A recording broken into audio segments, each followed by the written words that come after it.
¿Qué tal, camaradas? Muchos saludos. Hoy nos encontramos en el corazón de la Ciudad de México, aquí en el Museo Franz Mayer, y contamos con la presencia de dos admirables mujeres. Por un lado tenemos a Carmen Martínez y a Noemí Herrera, que nos van a platicar sobre un tema que es muy importante dentro de la sociedad, principalmente de la cultura, que es la visibilización del artesano urbano. Pues bien, a mí me gustaría que las compañeras se presentaran para no hacer abuso de la palabra. Carmen, ¿nos puedes decir? Bueno, pues hola, buenos días. Como bien dice Jico, estamos aquí en el Franz Mayer. Mi nombre es Carmen Martínez. Actualmente trabajo en este museo como jefa de una colección de arte popular de la doctora Ruth de Lechuga. Mis antecedentes formativos: soy egresada de la FES Cuautitlán, ingeniero agrícola. Estuve trabajando en el Fondo Nacional para el Fomento de las Artesanías, donde construí una matriz para diferenciar la artesanía de la manualidad, y actualmente estudio una maestría en la FES Acatlán con este tema de visibilizar al artesano urbano de la Ciudad de México. Gracias. Bueno, pues buenas tardes a todos. Yo soy Noemí Herrera Vázquez. Les voy a contar un poco acerca de mi trayectoria académica. Yo soy licenciada en psicología, especialidad en educativa. Estudié en la UNAM y bueno, todo mi trabajo respecto a la psicología se ha enfocado a la parte de la capacitación, lo que tiene que ver con la orientación vocacional. Específicamente trabajo para padres y niños con necesidades especiales. Posteriormente me entro a la Escuela de Artesanías a estudiar mi segunda carrera, que es de esmalte de alta temperatura sobre metal, y es ahí donde yo desarrollo ya la técnica como tal y pongo un taller específicamente para la técnica de esmalte de alta temperatura, y hago la combinación con el taller de serigrafía. Ambos talleres los tomé en la Escuela de Artesanías de Limba, de la Ciudad de México, y bueno, ha sido parte fundamental para mi desarrollo. Además de eso, de manera independiente, generé el proyecto de La Ceiba, que es un foro multicultural en donde se integran la venta de artesanías de la Ciudad de México, así como otros proyectos que representan de manera dinámica la danza, la música y el arte que se genera y se gesta precisamente aquí en el corazón de la ciudad. Pues muchísimas gracias, bienvenidas a la Resistencia. Este tema me parece muy importante desde la época prehispánica o de nuestras raíces, porque la artesanía, pudiésemos decirlo, viene desde nuestros orígenes prehispánicos, y que en efecto ellos eran unos verdaderos orfebres de la artesanía, ¿no? Y lo narran ahí las crónicas o todo este tipo de documentos que podemos nosotros constatar que ahí los españoles y demás se admiraban del trabajo muy elaborado de nuestros pueblos originarios. Sin embargo, hoy toma relevancia en este contexto de la globalización, el artesano urbano que trasciende y que crean y recrean otra forma de hacer arte, pero que sin lugar a dudas le dan un toque de creatividad y de contemporaneidad. Pero lamentablemente hemos visto que muchas veces nosotros mismos como mexicanos, como sociedad, no apreciamos toda esa labor que hacen ustedes. Y hoy vamos a ver desde el punto administrativo con Carmen un poquito más, y desde el punto manual y práctico con Noemí. Así que, pues no sé si para empezar nos quisieras decir, Carmen, específicamente qué es el artesano urbano y por qué hablar hoy en día del artesano urbano. Bueno, pues antes como de hablar del artesano urbano, pues tenemos que poner en contexto qué es la artesanía, ¿no? Uh-huh. Pues como bien lo comentas, la artesanía tiene todo un proceso histórico. Actualmente se llama artesanía o arte popular, pero en sus antecedentes se les llamaba saberes, ¿no? Y estos saberes eran o bien adquiridos por familia, o bien, como en el caso de la ciudad, si tenías una habilidad, la desarrollabas y podrías satisfacer primeramente tus necesidades y posteriormente a un grupo social. Este grupo social podrían ser sacerdotes, podrían ser parte de la realeza o de la misma sociedad. Esa es como en la época prehispánica, ¿no? Posteriormente llega la época de la conquista y dentro de este contexto se puede decir que viene una clasificación junto con los conquistadores. La palabra artesanía ya viene determinada desde la visión del arte en Europa y entonces se dice que la artesanía es un arte manual. De ahí pasamos a la época de la independencia y a la época posrevolucionaria en donde se busca una identidad y dentro de esta identidad se dice, bueno, también nosotros hacemos arte. Pero es arte de la popula, es arte del indio, entonces es un arte popular, ¿no? Okay. Y entonces empiezan otras corrientes y por así decirlo depende de la visión y del contexto en donde se le puede dar o no un nombre a la artesanía, ¿no? Lo que sí es importante y creo que es en lo que convergen es en la parte creativa, en la parte de la construcción del objeto, que este objeto puede ser de tipo ritual, de tipo utilitario y de uso, o de tipo decorativo y contemplativo, ¿okay? Este tipo de objetos lo que sí comparten es una identidad, y la identidad puede ser de tipo colectiva, con las artesanías principalmente tradicionales, o de tipo individual, que conecta con una identidad más amplia. Que el artesano tiene esa conexión emocional y de transmisión de diferentes emociones hacia el consumidor. Entonces, en ese sentido, cuando me preguntas qué es el artesano urbano, yo te podría tener muchas definiciones, pero al final quien lo determina son sus actores sociales, los creadores de la urbe. Y el creador de la urbe tiene estas características y considero que esa pregunta vendría más a responderla Noemí, que es una creadora de la artesanía urbana en el contexto de la Ciudad de México. No sé qué opinas. Pues sí, mira, me gustaría hablar primero de lo que es el contexto urbano. Específicamente hablando de la Ciudad de México, podemos identificar distintos factores y elementos que la convierten en esa gran urbe, en esa gran consistencia e intercambio, tanto de saberes como de... digamos que son aquellas consistencias que le va imprimiendo cada uno de los grupos que ha llegado a la Ciudad de México. O actualmente la ciudad se va a integrar de una multitud de saberes, de una multitud de personas y cada una de ellas le han ido sumando. El día de hoy ya no podríamos estar hablando del mismo contexto de la artesanía porque la población tiene distintas características y distintas necesidades. El objeto o el arte objeto va a depender de esas necesidades, lo que tú puedes contemplar o lo que tú puedes utilizar o lo que tú quieres tener dentro de tu hogar o lo quieres compartir con alguien más. Si tú te quieres llevar un pedacito de un lugar, que en este caso sería México, a tu destino o a tu misma casa, tendría que ser y tendría que cumplir con las necesidades que tienes actualmente. Por lo tanto, para mí lo más importante sería poner sobre el tema lo que es el contexto urbano, la urbanidad, y dentro de esa urbanidad están distintos actores. Hay artesanos que han llegado a la Ciudad de México de distintos lugares, migran a la ciudad, traen su metodología o traen su aprendizaje ya de familiar. Hay otros que han aprendido aquí las técnicas porque lo heredaron de sus padres, ya son nuevas generaciones, pero también se ha perdido. Hay generaciones que ya no tienen este seguimiento, la familia se hace más pequeña y ya no existe el abuelo que te haga esa transmisión.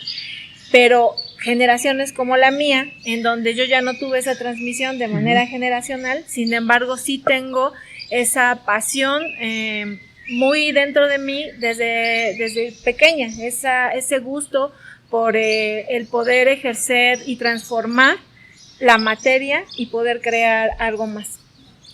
Me da, en el caso particular, ese impulso y esa motivación para la búsqueda. Primero, para saber cómo lo hacen, cómo se generan otras técnicas, y entonces a partir de ese momento, en lo particular, empieza a tener para mí una modificación de lo que es mi contexto.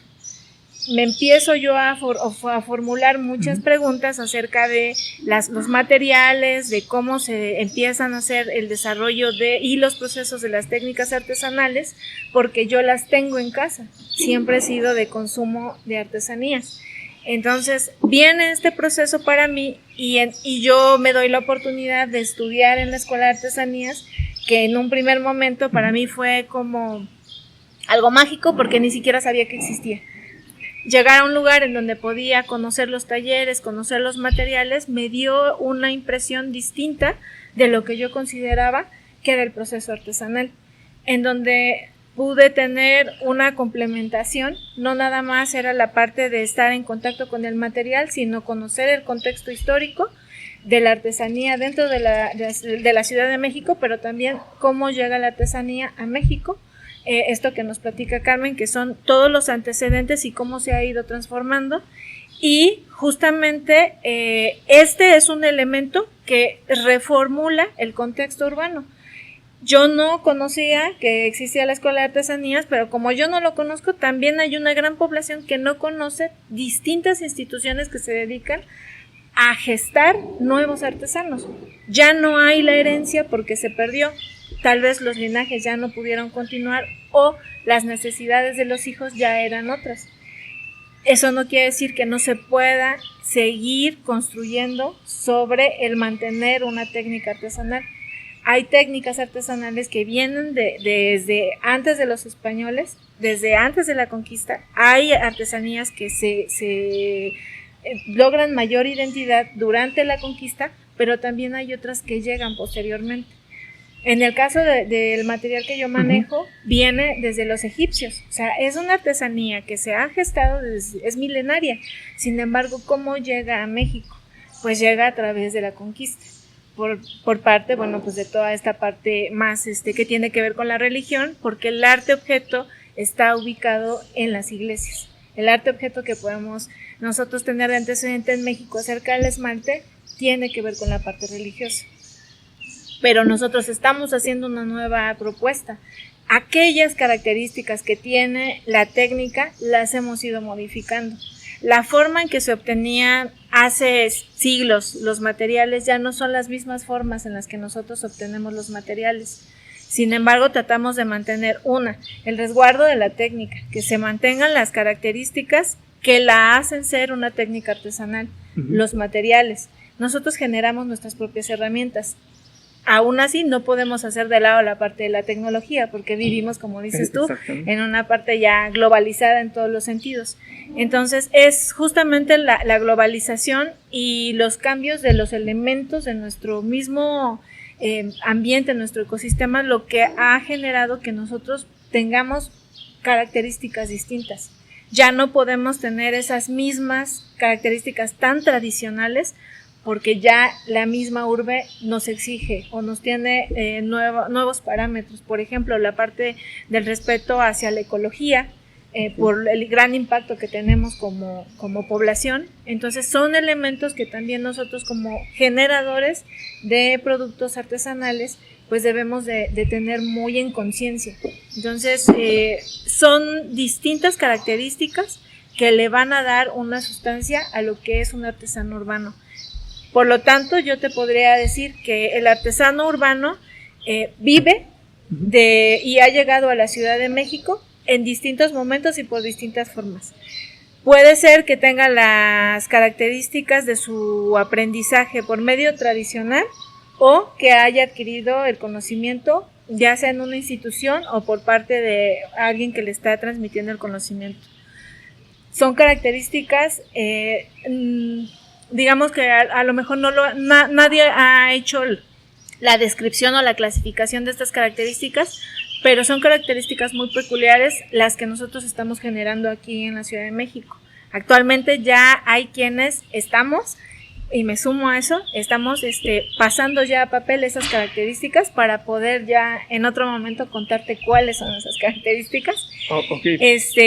Específicamente, porque son muchas. Nuestro trabajo individual, que pareciera que lo pudieran ver como un elemento que juega en nuestra contra, ha sido un motor, ha sido una de las partes impulsoras. Todos los proyectos artesanales se gestan de manera individual y posteriormente buscan la colectividad, y es una fórmula que se está evidenciando. Tratamos de transmitir no solamente la cosmogonía o la identidad de la Ciudad de México, sino es como si fuera todo México. Se puede ver en la iconografía y en lo que se transmite diferentes características, pero va a depender de cada artesano. Hay quienes lo ven de manera más particular, hay quienes lo ven de manera más global, y hay quienes hacen una interpretación completamente novedosa. Por lo tanto, lo veo yo que es un mestizaje muy amplio el que se ha generado por parte del artesano urbano.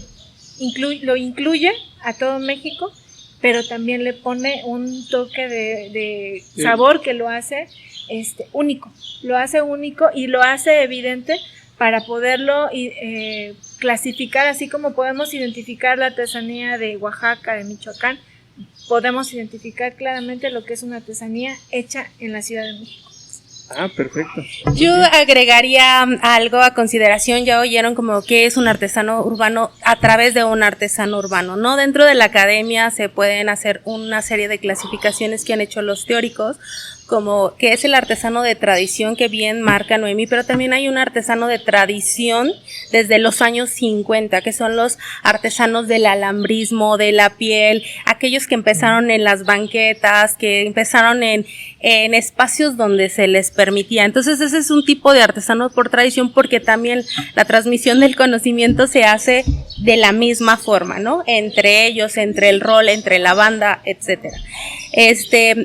El de tradición, el de formación, que bueno, la escuela de Limba, que se me pasó a decir que yo estuve ahí en el área de investigación y como docente también. Ya saben que estas grabaciones a veces nos ponen muy nerviosas, pero es una de las instituciones, yo diría, más importantes a nivel mundial, ¿ok? Por todo el proceso, productivo y de técnicas que se les da a los chicos, complementando con la parte teórica y metodológica, ¿no? Que se encuentra en la escuela. Entonces están los de formación que se hacen en la escuela de artesanía y en muchas instituciones como los CETIS, los ECATIS, los EBETIS y otros ITIS que hay en la Ciudad de México, ¿no? Y finalmente los de vocación que dice Noemí, o sea, los de vocación que consideramos que no tienen un antecedente visible de sangre, pero sí tienen este antecedente de ser artesanos porque ellos lo consideran, porque ellos lo creen, porque ellos lo sienten y porque ellos generan esta propuesta global, cosmopolita, multifacética y multicultural. Entonces, en esas tres clasificaciones, aunque a la gente no le gusta ser clasificado, podría yo englobar el arte, la artesanía popular en la Ciudad de México. Bueno, yo creo que una artesana de vocación eres tú, Noemí, porque después de todo tus estudios y demás, te inclinaste por lo que te gustaba, por lo que te apasionaba, que era la artesanía. Información, yo creo. Noemí, bueno, vámonos al problema medular. Yo creo que los artesanos urbanos, más bien no creo, sufren yo lo puedo llamar un doble desprestigio, tanto para su artesanía como también para las personas, que muchas veces uno los ven tal vez de forma discriminatoria. Entonces yo quisiera que nos dijeras, Noemí, o nos contaras si has sufrido o has sentido que la artesanía o tu trabajo de cierta forma has tenido algunas limitantes para no poder venderlo, o no sé cuál sea tu objetivo, ¿no? Porque yo creo que el objetivo del artesano es vender sus objetos para poder seguir haciendo más y para obtener un recurso económico, ¿no? Sí, sobre ese tema me gustaría destacar un primer punto que me lo encuentro justo en la Escuela de Artesanías. Y si bien no es como tal una discriminación o así con todas sus palabras, sí me parece que es un elemento que le resta mucho a la elaboración de la artesanía. Estando dentro de las clases, en algunos profesores nos decían, cuando ustedes ya elaboren sus proyectos, no le pongan, ustedes no se pongan artesanos porque les va a costar más trabajo vender su producto. Es mejor que le pongan palabras más rebombantes como de autor, de diseño, aunque nosotros como tal no tenemos ese título de diseño. Utilizamos el diseño para elaborar nuestras piezas, sin embargo, el título pues no lo tenemos. A mí esa parte no me hacía clic, o sea, yo veía mi cédula, bueno, mi credencial decía técnico artesanal, ¿no? Si soy técnico artesanal, ¿por qué no me puedo presentar como artesano? Es muy de mí, si yo estoy estudiando licenciatura en psicología, pues soy psicóloga, ¿no? No puedo ser ingeniera, no puedo ser otra cosa, soy psicóloga. Pues estaba estudiando yo artesanías, entonces soy artesana. Y esa fue una motivación, el hecho de que me dijeran, ¿no? No. Yo dije, ¿por qué no? O sea, más bien sí, pero hay que tener los elementos para poder dar un buen argumento de por qué nuestra artesanía tiene que ser valorada, por qué esconderme bajo la sombra del diseño o bajo la sombra del arte como tal. También nosotros estamos haciendo una propuesta creativa y tiene que ser valorada por lo que es. No quiero estar en el mismo nivel que alguien más, solo quiero tener un nivel que sea valorado y que sea respetado. Hasta ahí, ¿no? O sea, yo estoy haciendo una propuesta y soy artesana. Desde ahí, mi primer, como te digo, no sé si sea tanto una discriminación, pero sí lo sentí como una limitante. No, de hecho sí es una limitante, perdón que te interrumpa. Yo recuerdo hay muchas personas a las que no les gusta en la literatura que les llamen indígenas o indios. Y entonces había un compañero, no recuerdo, que decía, a mí me gusta que me llamen indígena, yo soy indígena, pero lo dice con ese sentido de orgullo, pues que exactamente es ir contra aquel estigma que nos han creado y decir nosotros somos esto, ¿no? O sea, llamar las cosas por su nombre. En este caso, pues el artesano, o sea, a mucha honra, ¿no? Mucha honra, exactamente. Ajá, okay. Y posteriormente, bueno, viene ya al egresar, cómo viene esta temática de la comercialización. Entonces tú yo en este caso yo ya empiezo a tener la interacción directamente con otros compañeros artesanos y ahí es donde empiezo yo a ver que hay de muchísimos tipos con características muy específicas, pero que todos compartimos la ciudad. Y entonces pues a mí me empieza a generar toda esta incertidumbre. Me aceptaron en distintos grupos, sin embargo específicamente cuando había eventos que tenían que ver con esta distinción de ser artesano es equivalente a ser indígena, y entonces si tú no eres indígena, como yo no sé cómo es que lo voy a poner así sobre la mesa porque así yo lo sentí. Soy mexicana, mis abuelos vienen de Querétaro y vienen de Hidalgo, mis abuelos son indígenas otomís. Tengo su sangre, mis papás son herederos de su sangre, entonces no sé si en algún momento yo me pierdo en la historia y entonces yo ya pierdo ese linaje y entonces ¿cómo tengo que determinarme o por qué tengo que llegar y decirle a una institución es que yo soy indígena y cómo te tengo que convencer? Así me sentía cuando me hacían la entrevista y me preguntaban, ¿pero eres indígena? Yo decía, ya me preguntaste si soy mexicana. Por lo tanto, tengo raíces indígenas, o sea, yo lo daba como por entendido y me sentía yo incómoda de que me preguntaran si yo era indígena, si yo decía, soy artesana. El evento tenía que ver con artesanía, no con una cuestión de dónde nosotros veníamos o de dónde venía nuestro linaje. Yo decía, y si digo que soy indígena, estoy rompiendo con algo, y si digo que no soy, estoy rompiendo con algo. Me dejaban como en una postura de mucha inseguridad y regresaba yo a mi casa y me quedaba yo pensando, o sea, soy indígena, y yo decía, pues es que mi sangre, y o sea, hace todo este análisis otra vez y yo a mí misma me decía, me trataba de convencer, ¿no? pero al mismo tiempo son dos discursos. Ya en muchas otras pláticas con otros compañeros artesanos decíamos, es que comenzamos a utilizar una doble nacionalidad, así decíamos nosotros. ¿Por qué? Porque nosotros vivimos en la Ciudad de México y no nos consideran parte de este linaje indígena, por ser de la Ciudad de México. Es como si por estar aquí ya no formáramos parte de todo, del todo, ¿no? Y por haber nacido aquí, entonces ya no tuviéramos derecho a ese tipo de características de disfrutar la música, de disfrutar la gastronomía, como se disfruta en los otros estados. Y al mismo tiempo yo decía, yo valoro muchísimo eso. A mí me encanta disfrutar de México en todos sus sentidos.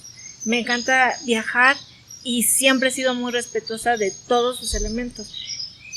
Al enfrentarme a esto, yo me sentía mal. O sea, yo decía, bueno, entonces, o sea, ¿cómo es que yo me puedo presentar? Por supuesto que yo, si alguien llega de Oaxaca con toda una identidad, trae toda la estructura, y me refiero a la indumentaria, sus tradiciones. Yo, por ejemplo, mis abuelos sí hablaban otomí. Entiendo algunas palabras porque mi mamá todavía lo habla, pero a mí ya no me tocó. Y entonces, o sea, yo decía, bueno, ¿hasta dónde yo estoy agrediendo o estoy rebasando esos límites?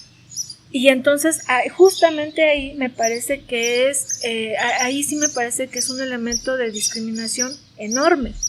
Porque si formo parte de la cultura mexicana, no importa si estoy en la ciudad o si estoy en cualquier estado, sigo siendo mexicana y mis raíces son indígenas. Entonces, la misma pregunta como tal, a mí me parece que es un tanto discriminatoria. O sea, porque entonces solamente son indígenas los que nacen en los estados, y entonces los que llegaron aquí a la Ciudad de México, ¿en qué se convierten?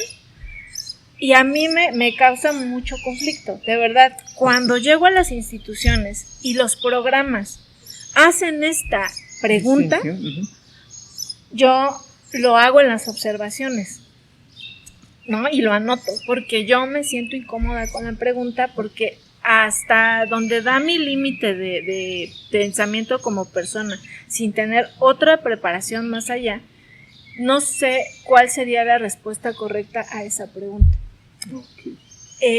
Entonces, ahora yo te lo digo como artesana de la Ciudad de México.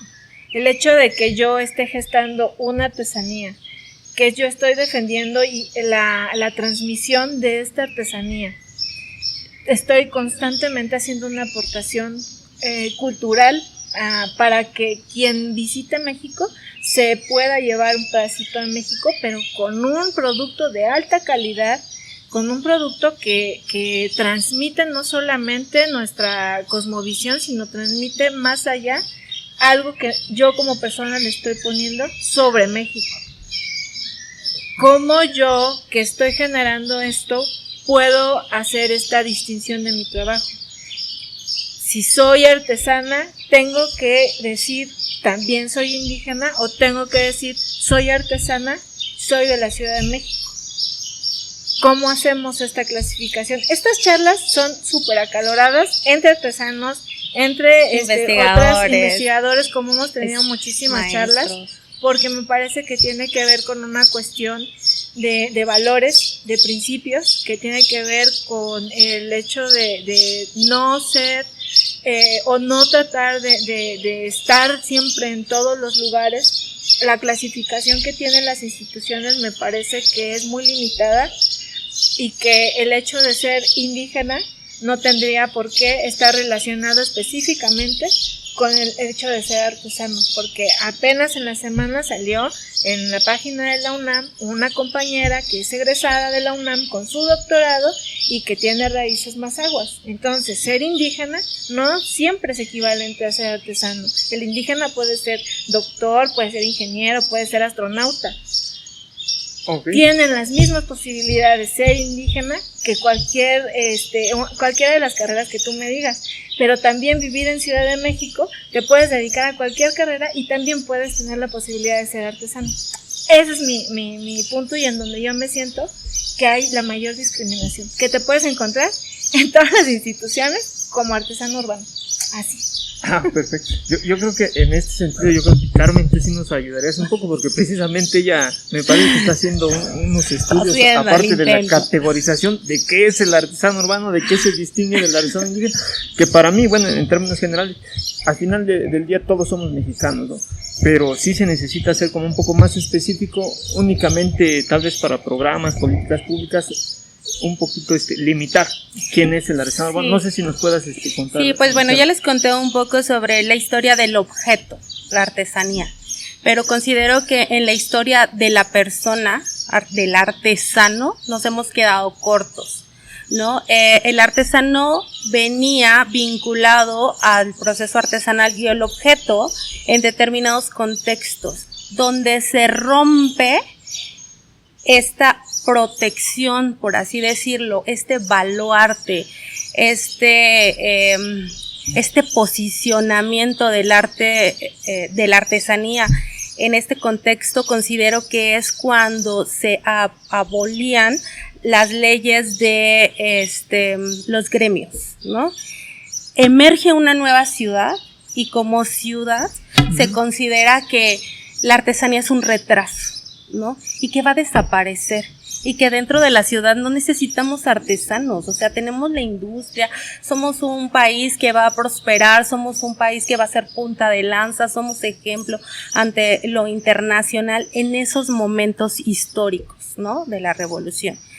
Sin embargo, los oficios se siguen manteniendo, ¿no? Otro de los puntos que no hemos tomado, porque como bien lo dice Noemí, estamos en un lugar que es polifacético, multicultural, pluricultural, etcétera, y en el imaginario colectivo tenemos esta percepción que el artesano proviene de lugares que no están en la ciudad, ya sean tanto en la marginación o en la periferia o bien en las comunidades indígenas, que el artesano debe tener cierta vestimenta que lo identifique y que diga eres artesano, cuando hay lugares donde ya no se usa el traje tradicional. Sin embargo, en las ferias lo consiguen porque tienen que ir con el traje tradicional. Para vender, ¿no? O tal vez para cumplir con el protocolo. Para cumplir para diferentes formas que considero son formas de comercialización y formas de visibilización también institucional. Se creó una institución desde el 1978 como es FONAR, que tiene unas reglas de operación que considero se podrían enriquecer, ¿no? Como bien comento, una parte de mi trabajo en esas épocas fue determinar que era un artesano y que era una persona que hacía manualidad. ¿Por qué? Porque las instituciones tienen que determinar el presupuesto de ejercer para la población objetivo. Y la población objetivo de FONAR son los artesanos tradicionales, ¿ok? En ese trabajo hay un bloque que se llama híbrido.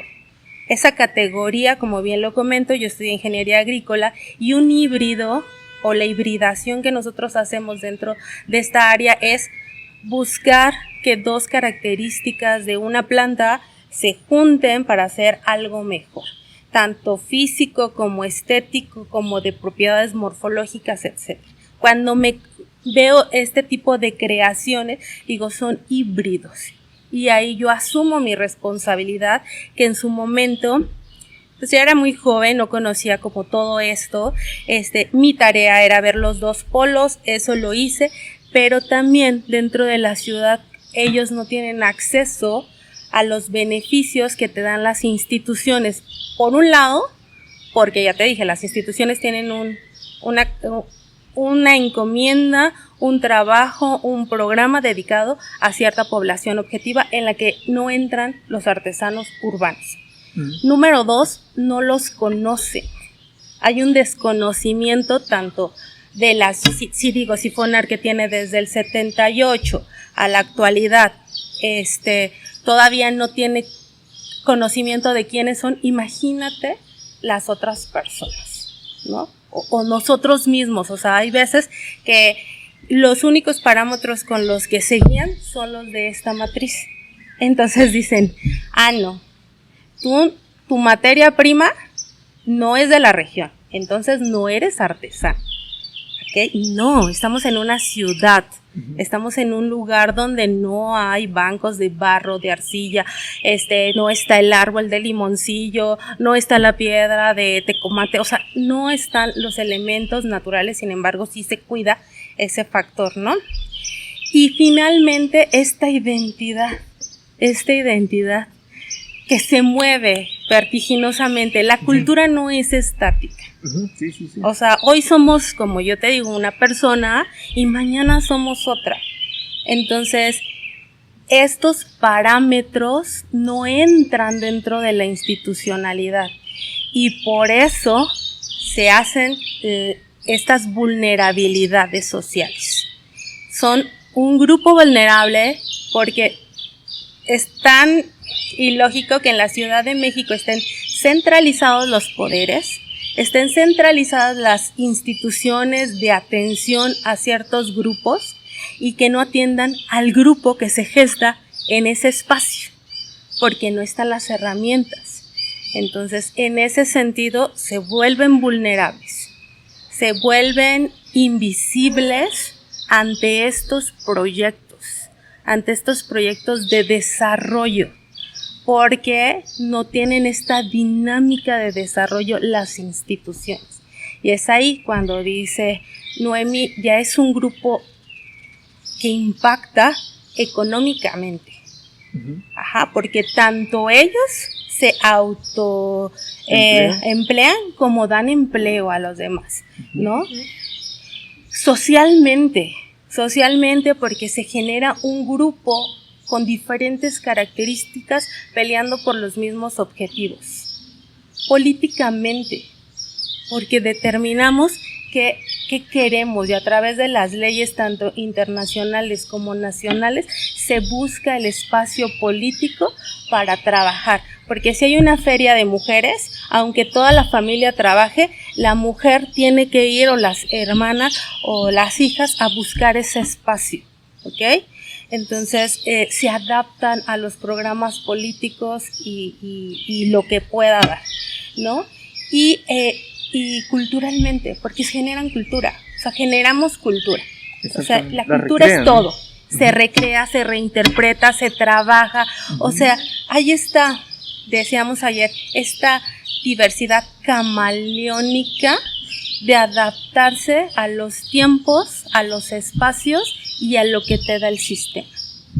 Entonces, sí existe este trabajo de parte de la sociedad civil, que eso es lo que me gusta, de que se está trabajando. No se está esperando a que la institución venga y te diga, Noemí, tú eres artesana urbana porque yo lo digo, ¿no? Y bueno, pues esa es como la parte vulnerable. Okay. Bueno, pues es muy interesante ver la importancia que tienen los artesanos y la artesanía en México. Sin embargo, Noemí, como para ir cerrando, ¿tú nos pudiste regalar algunas palabras o decir qué es lo que se necesita hacer para que se redignifique la artesanía urbana desde tu papel como creadora? Porque yo insisto, sí existe un poco de discriminación, más por esto de la mal llamada modernidad, ¿no? Que nos las venden, como tú lo dices, punta de lanza, primer mundo, y entonces el colectivo social empieza a hacer una imagen de que lo antiguo o lo manual, eso ya no sirve, ya hay que desecharlo. Pero sin lugar a dudas no nos damos cuenta que son trabajos originales, son trabajos que llevan una carga de elaboración con mucha preparación, con mucha especialización. Y no sé si tú nos puedas decir algo sobre qué se necesita hacer, ¿no?, para redignificar el trabajo del artesano urbano. Partiría yo desde lo particular. Primero tenemos que hacer un trabajo personal, nosotros como artesanos, para saber nosotros qué estamos aportando hacia nuestro propio gremio de trabajo. Si nosotros, o en mi caso, yo deposito todo en una institución y solamente espero a que la institución resuelva, difícilmente van a conocer mis necesidades y van a poder identificar las problemáticas a las que yo me enfrento. Esto que tú me permitiste ahorita contarte, te lo resumí de una forma bastante concisa, pero han sido 9 años de tocar puertas, de hacer presentaciones, de decir, si soy artesana, tengo, este es mi producto, y hacer una presentación. ¿Cómo lo logré? De manera personal. O sea, primero lo empecé a hacer yo, primero me dije a mí misma, Noemí, ¿eres artesana o no eres artesana? Para empezar, decidí si soy artesana, y soy artesana de la Ciudad de México. No me voy a poner otro título porque desconozco, ¿no? Entonces yo vivo en la ciudad, soy de la Ciudad de México y voy a partir de eso. Entonces, para que se pueda gestar un movimiento más allá y en donde las instituciones de verdad volteen a vernos, tenemos nosotros que conocernos entre nosotros, reconocer el trabajo que se está elaborando entre nosotros, también identificar a los actores que reformulan nuestro contexto. En una de las charlas con Adriana Medina, ella nos decía, eso es un ecosistema artesanal. Puso la palabra sobre la mesa y a mí me hizo clic. Y dije yo, sí, porque no solamente estamos los artesanos, están en el caso, por ejemplo, como Carmen, que está haciendo la parte de la metodología de lo que son los elementos de evaluación, que mucha falta hace. Faltan las bases de datos reales, con características reales. ¿Cómo va a saber una institución que se dedica a la estadística cuáles son nuestras características y ni siquiera nos tienen en cuenta? O sea, el término. Entonces, se hace falta la clasificación, hace falta bases de datos que sean consistentes y que tengan una metodología clara. Hace falta, en este caso, una nueva metodología de evaluación, porque se escudan en la matriz DAM. Que la usan para todo. La usan para todo. Arte, para artesanía. La usan para todo, y de verdad, cuando uno se la encuentra afuera y tú dices, ¿qué es? Pues yo me metí a buscar el manual, ¿qué es? ¿Qué es lo que evalúa? ¿Cómo la hicieron? Y platicábamos por afuera entre varios compañeros, pues cómo era que nos estaban evaluando, y para nosotros era así.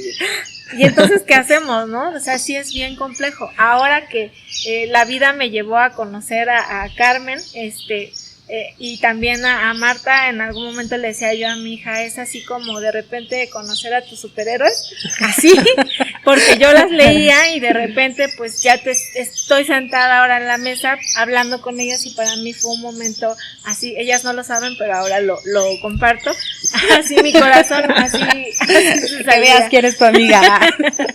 Y pero es interesante porque de verdad nos encontramos todo el tiempo con esos estudios afuera. La matriz DAM está afuera evaluándonos como artesanos. Entonces, si no existe esa nueva metodología de evaluación, o sea, estamos ahorcados allá afuera. Pero el hecho de que nos limiten ciertas cosas no quiere decir que debemos de truncar completamente nuestro trabajo. ¿Qué tiene que hacer el artesano? Seguir. Si te cerraron esa puerta, pues vas y buscas la otra, y si no, pues le cambias la chapa. O sea, no hay forma de que te puedan decir que no se puede. ¿Por qué no se puede? Bueno, a lo mejor tú no lo puedes hacer, pero de eso a que nosotros no podamos, es algo muy diferente. Entonces, ¿cómo va a cambiar afuera la institución? Pues tiene que buscar a los especialistas que resuelvan estos temas. Para eso hay tantas instituciones tan especializadas, y por eso hay tantos egresados que están buscando también trabajo. Hay cosas en que trabajar, ahí está, ¿no? Ahí está la artesanía. Es un nuevo campo en donde se puede hacer análisis desde muchísimas perspectivas. Necesita haber una descripción del perfil, no nada más hacer la descripción del término como tal. Desde mi punto de vista como psicóloga, viéndolo un poco más especializado, tendría que describirse el perfil del artesano urbano, así como los perfiles de los demás artesanos, porque hay cosas que dentro de las leyes, o elementos que dentro de las leyes no se están llevando a cabo. Nosotros no estamos jugando, es nuestra forma de vida, trabajamos. Así así como trabajan en las instituciones, nosotros trabajamos de forma independiente y para resolver las necesidades de una actividad laboral se necesita un perfil laboral para que una institución sepa, como nosotros como ejecutores de una labor, que necesitamos seguro, necesitamos elementos que tienen que ver con una institución. Y es con una formalidad. Nosotros somos o realizamos una actividad de oficio, pero estamos generando un ingreso también para el país. Entonces es un ganar-ganar. Ganan las instituciones gubernamentales porque nosotros formamos parte de la cultura y de todo el bagaje que vienen y nos miran. Entonces también nosotros deberíamos de tener alguna retribución por parte de las instituciones. ¿Quiénes y cómo se generan esos elementos? Tendrá que ser a través de un tiempo determinado, pero la actividad del artesano urbano tiene que ser participativa y la actividad de los artesanos en otros lugares tiene que ser de la misma forma, porque si avanzan los artesanos de la Ciudad de México, tiene que ser en conjunto. Esto tendría que ser homologado, o sea, no es que nada más jale para el bote de uno, sino tiene que ser homologado porque son necesidades de un oficio, de una forma de trabajar, de una manera digna de trabajar. Ok, entonces en este sentido yo creo que pues efectivamente es luchar por el derecho, ¿no? Más que una consideración del gobierno, además es un derecho, ¿no? Que debiésemos tener todos, seguridad social y demás prestaciones que lamentablemente pues más de la mitad de la población de México no contamos, ¿no? Carmen, finalmente no sé si nos quieras tú decir cuáles son los retos que tienen desde las instituciones, que tienen mucho trabajo que hacer. No sé si tú nos puedas contar cuáles son los retos y en qué se está avanzando, Carmen. Sí, miren, este es un trabajo largo. La matriz ya va a cumplir 20 años prácticamente. Durante estos 20 años pues han pasado esto, lo que en resumidas cuentas les hemos comentado. Entonces, a través de la metodología participativa, en donde todos ellos han hecho muchísimo trabajo individualizado y no hemos como obtenido, entonces vámonos al meollo del asunto. Durante estos 20 años yo estuve buscando cómo solucionar, cómo visibilizar, cómo ver, chequé antropologías, chequé si esas sí me patearon, al final del día encuentro esta maestría que dice que es una maestría en donde me van a ayudar a trabajar los problemas de las ciudades, de las urbes, y que es holística, o sea que todas las problemáticas que se encuentran en el territorio nos van a apoyar para hacer las herramientas, ¿no? Entonces yo con lo que ya tenía con el apoyo de ellos, otra de las actividades que hicimos durante 13 años fue dar capacitación a mujeres microempresarias artesanales. Entonces, con todo ya este bagaje dijimos, ¿qué es lo que falta? ¿Por qué no nos atienden? ¿Por qué esta discriminación? Como bien comentaba, bueno, las reglas de operación no dan para más. Los instrumentos no dan para más. Entonces vamos creando instrumentos.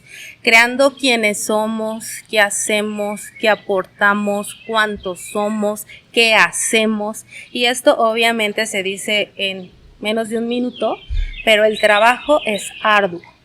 En la Ciudad de México no existe una ley artesanal aprobada hasta el momento en donde esté incluido el artesano con estas características que se van a comenzar a desarrollar.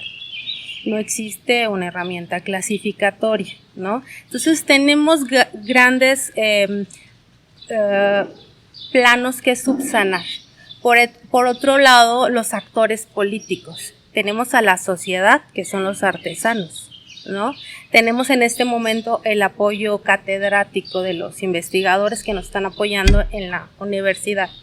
Nos falta el actor político, pero en su debido tiempo nosotros determinaremos con quién, cómo, cuándo y dónde, porque no se busca hacer otra vez objeto social político, ni se busca que nos digan quiénes somos o quiénes son, ni que sea trabajado en un escritorio para poder agrandar el presupuesto o cualquier beneficio institucional.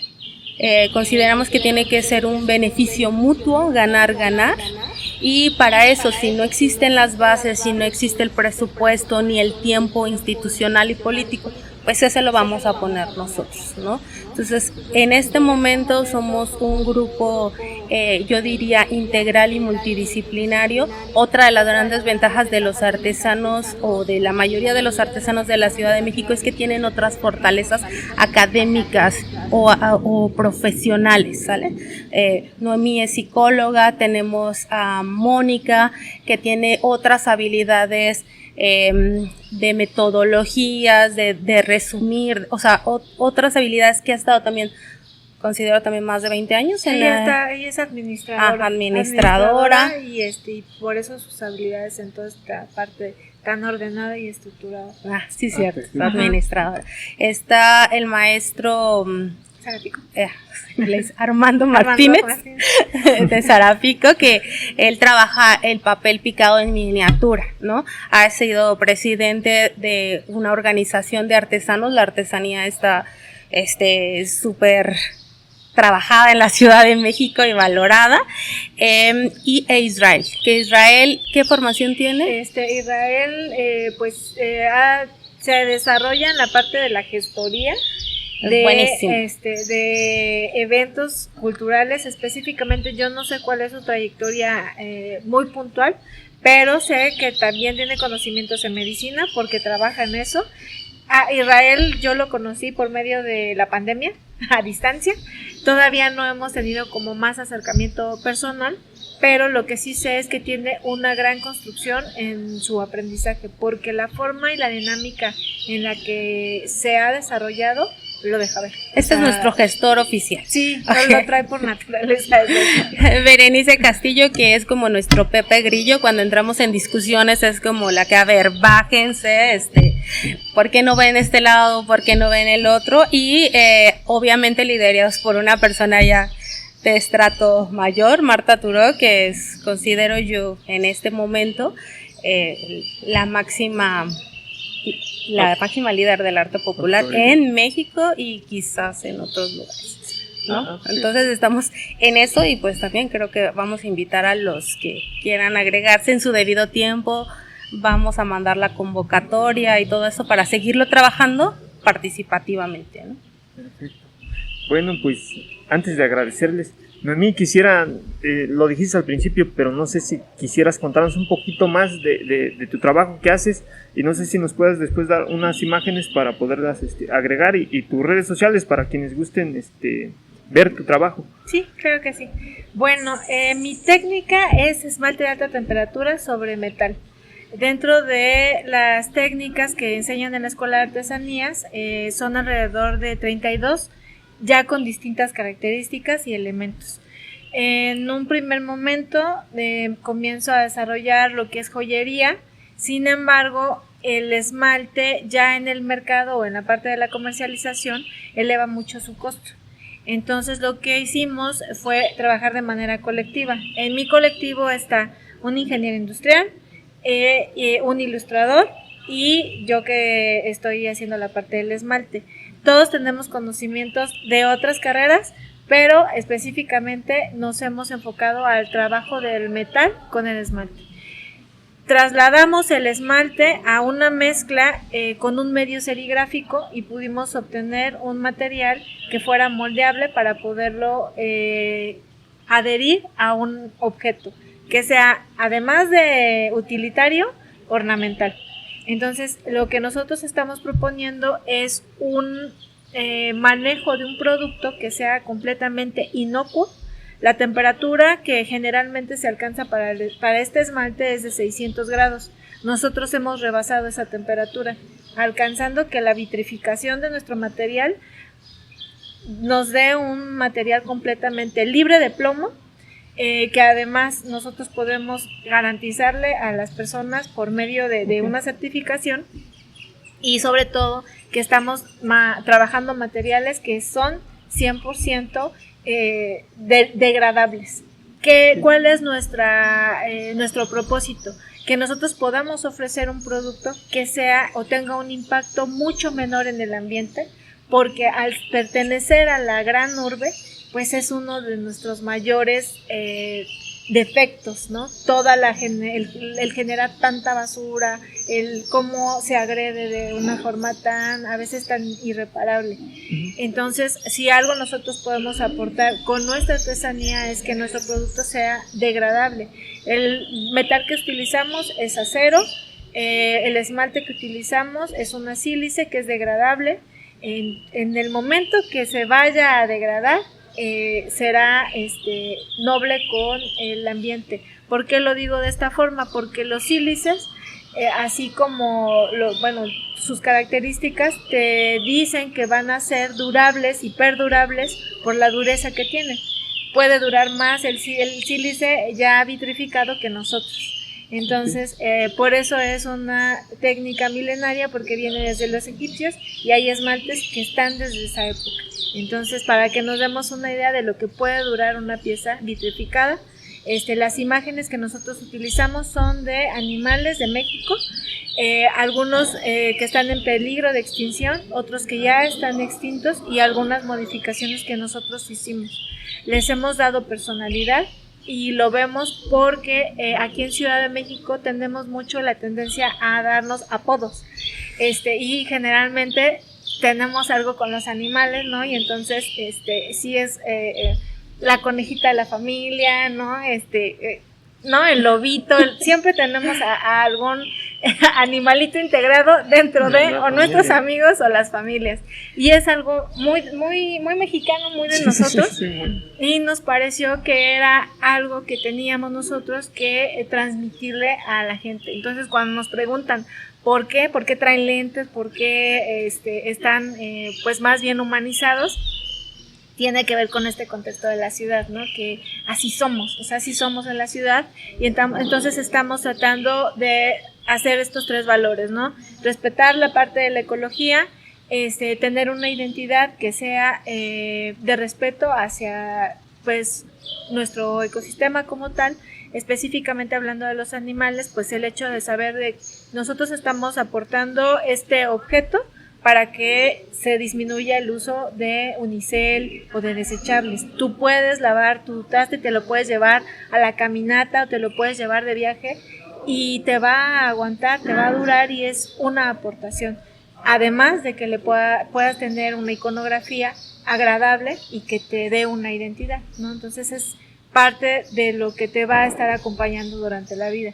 Generalmente cuando estamos sobre la mesa con nuestras familias, pues esos pedacitos son los que se lleva uno en el corazón, ¿no? Uh-huh. Esas tacitas de café, con la abuelita, con la mamá, con el hermano, con el compañero de la universidad que se vuelve parte de tu familia. Y entonces nos parece importante que la gente que consume nuestro producto sepa que es algo que va a estar y va a formar parte de su familia. Se convierte en un integrante más. Y así lo hemos transmitido. Queremos que los productos estén ahí por mucho tiempo, y si va a estar en tu mesa por mucho tiempo, que sea algo que sea agradable para ti y que te pueda transmitir.